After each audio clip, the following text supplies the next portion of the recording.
Hello friends, నేను ప్రస్తుతం 22 వార్డులో ఉన్నాను. మాతో రఘునాథ్ యాదవ్ గారు ఉన్నారు.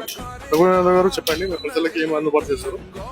మేము గతంలో చేసిన అనుభవం ఉంది. ఇక్కడ వార్డు మెంబర్గా పనిచేశాను.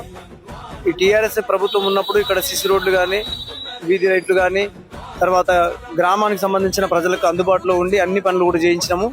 కేసీఆర్ నాయకత్వాన్ని ఇంటింటికి నల్లా కూడా ఇచ్చినాము. గతంలో నీళ్లు ఎక్కడ కూడా కనపడటం లేకుండే ఆడబిడ్డలకు అందరికీ సంతోషంగా ఇప్పుడు నీళ్లు తీసుకుంటున్నారు. వారికి పూర్తిగా దగ్గరగా బయట ఇంటి నుంచి బయటకు దూరం పోయి నీళ్ళు తెచ్చే పరిస్థితి లేకుండా అయ్యింది.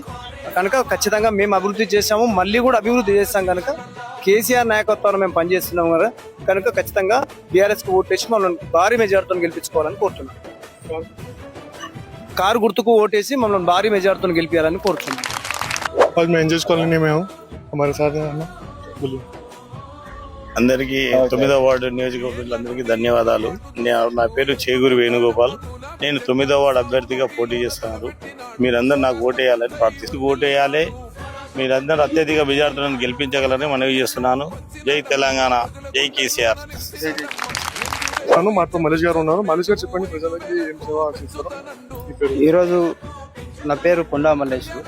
ఈరోజు శారదా మున్సిపాలిటీ నుంచి 13వ వార్డు బీఆర్ఎస్ అభ్యర్థిగా మా మిస్సెస్ కొండే లక్ష్మీ గారిని మా ఎమ్మెల్యే గారు ఆశీర్తో ఈరోజు క్యాండిడేట్ 13వ వార్డు నుంచి బీఆర్ఎస్ అభ్యర్థిగా పోటీ చేస్తున్నారు. ఈరోజు ఈ విధంగా మనం కారు గుర్తుకు ఓటేసి శారదా మున్సిపాలిటీ మొత్తం ఈసారి బీఆర్ఎస్ జెండా ఎగిరేస్తే ప్రతి మళ్ళా కొత్తగా స్టార్ట్ చేసి అందరికీ సేవ చేస్తామని చెప్పి. Thank you. ఫాలో షాదంగా Delhi channel for more videos.